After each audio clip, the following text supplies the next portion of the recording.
Welcome back, guys, girls, and assorted life forms.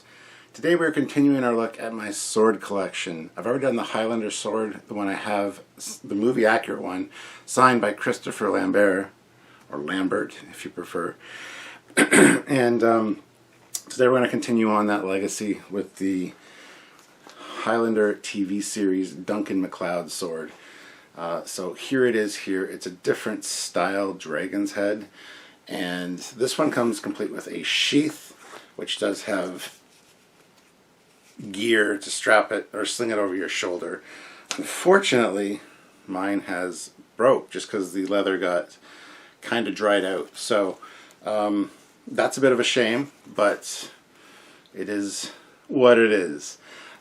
If you haven't checked out the other Highlander sword and you're interested, please do that. This will be in a sword playlist, as well as just check out all the other content on my channel, because why not? So this one is, let's see here what it says on the blade. It is a serial number 1518 Highlander hand forged series, manufactured cutlery by Davis Merch Corporation. This one is not a live blade. I'm not sure if this one is 440 or 420 surgical stainless. I don't think this can be sharpened. I think this is essentially a replica sword. Yeah, so we're going to take a close look at it and see what we can see. And yeah, this one, I haven't watched all of the Highlander series yet. I need to do that, but I know my dad used to watch it all the time, and I don't know. Adrian Paul, I think, is the guy that plays Duncan McClead. I think he did a fantastic job. I mean, just the amount of swords and villains we see on that show is pretty impressive. So this is a well-weighted sword as well. It feels very good in the hand. Better than the Highlander sword. I don't know about that necessarily, but we're going to take a look at it and at least kind of show you what it's all about. I might do a video actually comparing the two swords at some point. That might be the next video actually, but yeah, I think doing them each individually is definitely worth it first, and then we will compare them. So keep your eyes open on the channel. Please subscribe. Hit that like button and click the notification bell icon so you don't miss it when I do the comparison video. I do have the Kurgan sword as well, which I showed off a bunch of the ones I had in my Highlander, my first Highlander sword video, so go check that out. But we'll get to that one at some point as well. But right now we're going to take a look at this one and see what we got here. Alright guys, we will start off by looking at the sheath. Now, the sheath, I love this little detail right here. This is meant to be slung across someone's back, so it does have all the hardware, like I said. However,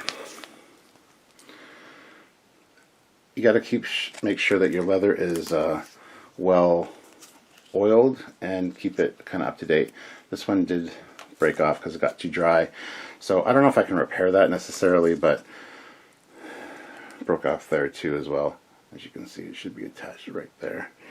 So that's a bit of a shame. If anybody has any suggestions on that, how to maybe reattach leather like this, by all means, please let me know in the comments section.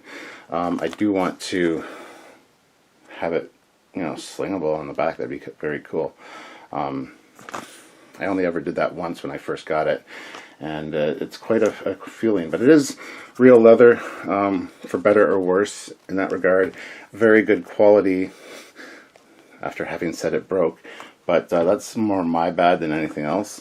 You got adjustable buckles right there. And yeah, so anyway, that is the sheath. So let's move on to the sword itself. Alright guys, here it is. The sword in all of its great glory. So we've got the dragon's head there. Very nice style dragon's head. It's got like scales on the top, nose ridge, very nicely detailed teeth, nicely patinaed as well. Underside like a snake. It's really nice. It's got kind of got a sea creature feel to it with the way this looks to me, anyway. But yeah, definitely dragon-esque. If we move down the sheath, you got a really nice detail here, which is kind of like it's a metal material, but I like that. And you got some of the, like a couple there. And I think this all means something in the Highlander lore. I'm just not sure of what it means necessarily. Very nice carvings though. And just like the other Highlander sword, there is a cat, probably a tiger right there, and then a feathery detail, and then some really nice markings there. Let's go to the other side. Apologize for hitting the stand. And if anybody knows the significance of these carvings, please let me know, because I don't actually know, unfortunately. But it seems to be telling a story, and I'm sure that might have been part of the Highlander lore that we learned in the series, but like I said, haven't seen it all. So just like the other Highlander sword as well, it does have the dragon on one side, and then like the cat on the other side, and then the same kind of flower detail. Now looking at the pommel, it is a rooster. Looks like a, well, it could be a rooster. It could also be like a peacock. The tail is very reminiscent of like a long peacock tail. So again, if you guys know, let me know, because I actually don't know. Same thing from the front. But this one, the actual Highlander sword is more of a gold color. This is like a antique patinaed kind of, more like an antique gold. But then you got the blade itself, which is nothing to write home about. It's not like the other Highlander sword, which is actually sharp. It's a live blade. But and then we got Highlander there. There's the serial number and the information. So if you're picking one of these up, make sure you get an actual Highlander one, because there are a lot of cheap knockoffs out there. And fun fact, this is a live blade. I just found that out by cutting myself on it.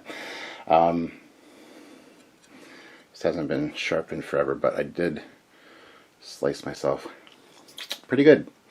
But anyway, yeah, make sure it is an actual real Highlander one, because there are a lot of knockoffs of this particular sword handle design. There's a lot of cheap fakes out there.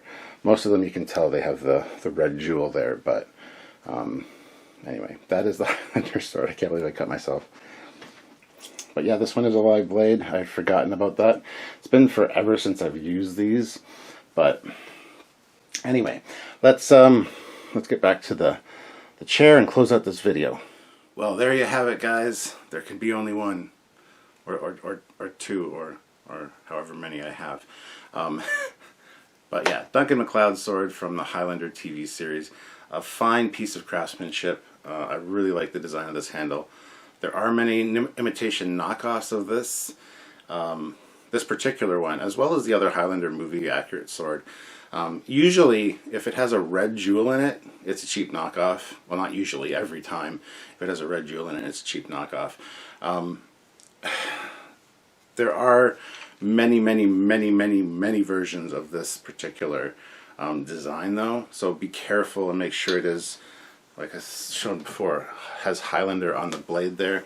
But yeah, this is a beautiful sword. It makes me want to get back into sword fighting again. But anyway, so thank you guys for watching. Hope you enjoyed the video. Please comment any swords or anything else you'd like me to do. Like I said, there's a lot more to me than Star Trek if you pay attention to this channel at all. But please like the video, share it around, make sure you're subscribed, click the notification bell icon, and yeah, I guess the most important thing is just make sure you're subscribed to this channel, the Captain Foley personal channel. And if you're a fan of Star Trek, by all means check out Trekyards. That is our main channel where we talk all about the best, one of the best things in life, Star Trek. So go subscribe over there as well. And then check out another video by me. I'll include the Highlander sword link right here, so you guys can just click that and go check that out in case you missed it. And if you didn't miss it and already saw it, by all means check out another video. So until next time, I'm Captain Foley. There can be only one.